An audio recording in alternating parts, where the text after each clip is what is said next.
Hello， 大家好，歡迎收睇贏馬強心針。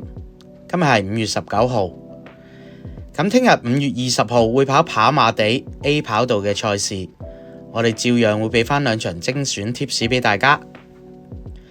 好，咁我哋睇翻上次嘅貼士點樣先啦。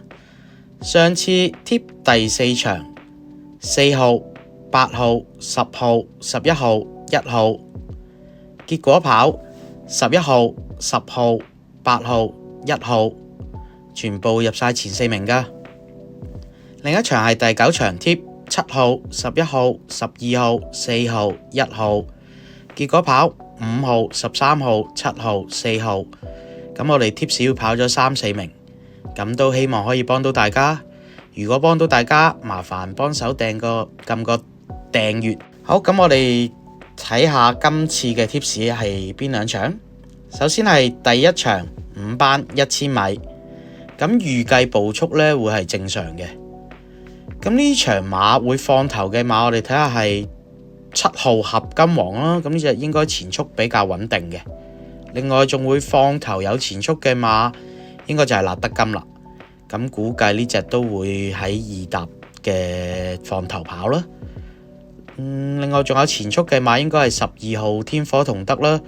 但係佢夠唔夠快喺外檔 cut 到埋嚟就好難講啦，要睇翻臨場形勢係點。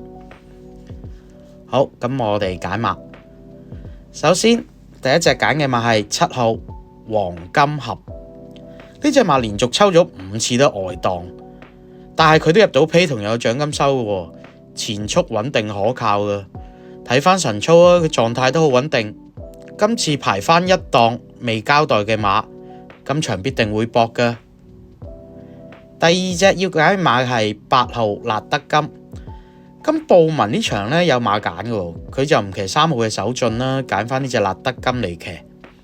上季4班同程44分贏到馬，依家減到落嚟33分，係時候反彈噶啦。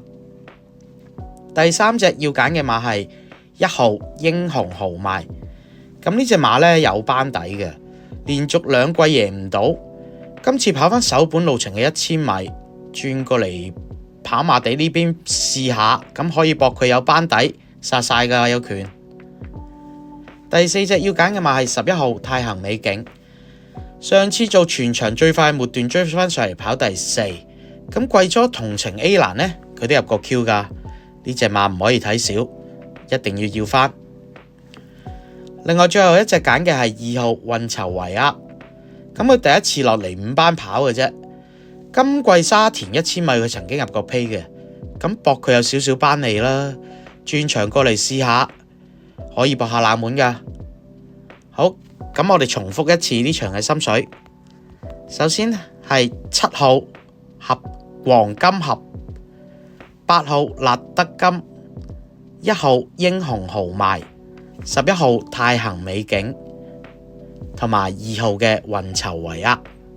好，我哋講第2場嘅心水。第2場嘅心水會係第4場4班1650米。預計呢場步速會正常步速或者偏慢少少啦。有機會係最尾爆一段嘅賽事嚟嘅。好，咁我哋揀馬。首先，我哋第一隻會揀嘅馬係8號有情有義。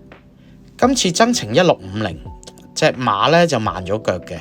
咁希望佢1650可以跟翻前少少啦。今次排翻個1檔，可以守個好位跑。直路有權1攻2破噶。第2隻要揀嘅馬係4號越盡齊歡。上次初跑1650呢，末段好似箭咁撲上嚟，跑翻個第4。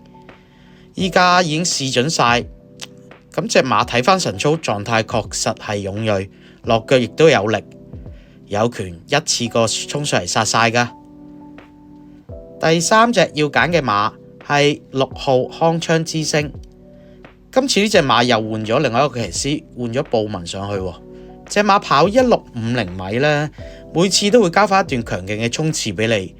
咁廖康銘仲爭緊冠軍嘅，咁應該要揀翻噶。第4隻要揀嘅馬係12號嘅多利神區。呢隻馬都2季未交代噶啦，但係隻馬勝在夠準咯，成日都會跑返第3名啊、第4名嗰啲嘅。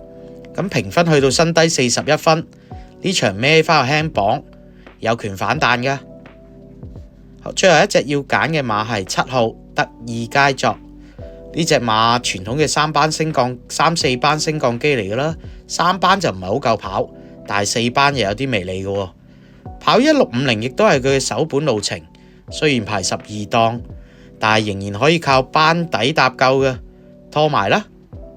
好，重複一次呢場嘅心水，分別係8號有情有義、4號月進齊歡、6號康昌之星、12號多利神區同埋7號嘅得意佳作。好，咁今日嘅介紹係咁多，多謝大家，麻煩大家幫手俾個 like、share 同埋 subscribe 我哋嘅頻道啊，多謝晒，拜拜。